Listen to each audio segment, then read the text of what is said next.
All right, let's dive right into this explainer, because today we're tracing a totally fascinating and honestly kind of ruthless evolution.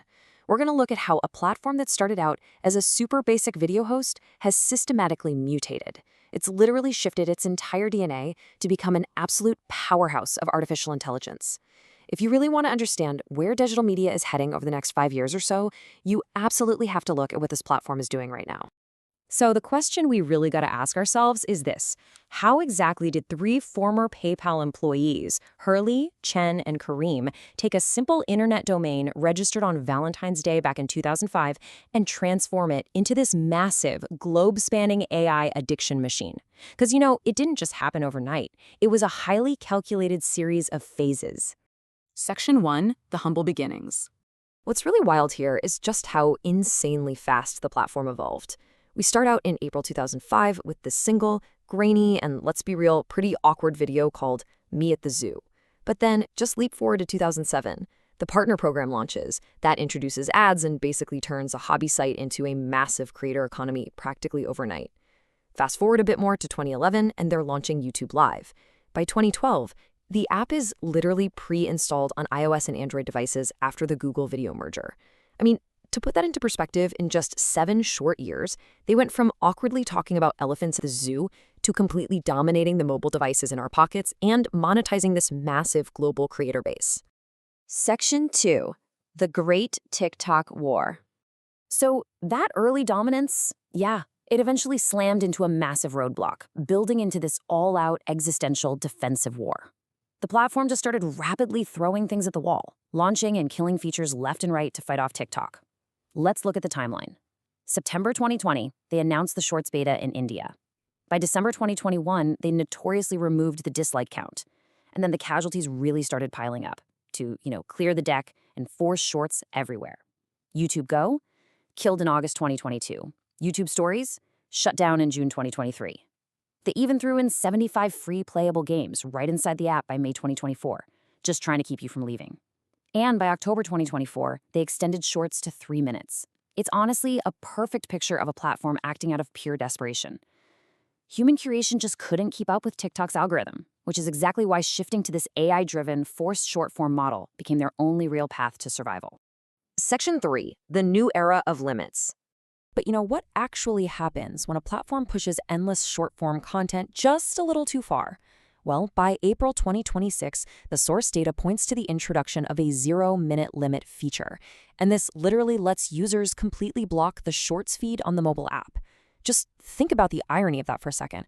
The platform spends years aggressively pushing Shorts on you, even removing the dislike button so you can't push back on the content, and then suddenly they give you a tool to turn the feed off entirely? Why in the world would they do that? Why let you block the exact same thing they spent years forcing you to watch? Section 4. Why AI is the future. Okay, so here is the absolute crucial point. All these desperate defensive moves and these sudden limit features, they're actually paving the way for an inevitable revolution. The vacuum left behind by the old algorithm is going to be filled entirely by AI. For the free version, the data predicts a space where a whopping 80% of the content is AI-generated or edited. We're talking a fully AI-curated feed where every single video is auto-dubbed with AI summaries.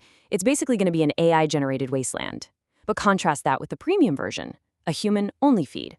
Ad-free, zero AI-filtered Shorts. The reason AI is their definitive future is because it actually turns human-made content into this scarce, highly monetizable luxury item.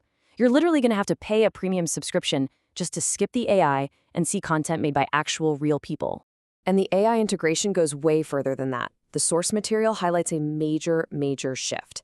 The algorithm stops showing your subscriptions first, and every single object in a video becomes clickable to buy. AI is basically going to fundamentally change the business model into what we can probably call the QVC-fication of the platform. The AI will automatically identify every object in a video, so you can just click and buy it instantly. Meanwhile, your actual subscriptions, the creators you actually chose to follow, they're going to get pushed totally aside by the algorithm in favor of this hyper-monetized AI-curated shopping feed.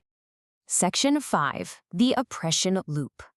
So how on earth do they get us to accept this massive shift toward an AI-driven, hyper-monetized future? Well, it all comes down to an underlying psychological strategy called the oppression loop. It works like this. Step 1, create the problem. They build the endless scroll, right? Forcing shorts into your feed to drive engagement and habituation. Step 2, implement well-being tools. Once that habit is fully formed, they offer things like daily time limits or that 10-minute block we just talked about. They basically pretend to fix the exact addiction they themselves engineered. And then, step 3, sell the solution. They monetize your very natural desire to escape that overwhelming, AI-driven, ad-heavy endless scroll by selling you the premium subscription.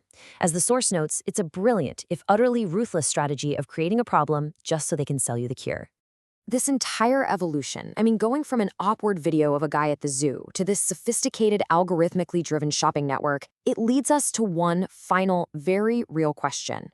As this platform finalizes its AI revolution and fully transitions into an AI-powered QVC, where the free experience is mostly just generated by machines, will you open your wallet and pay for the human version? Definitely something to think about as you scroll today. Thanks so much for joining me for this explainer, and I'll catch you next time.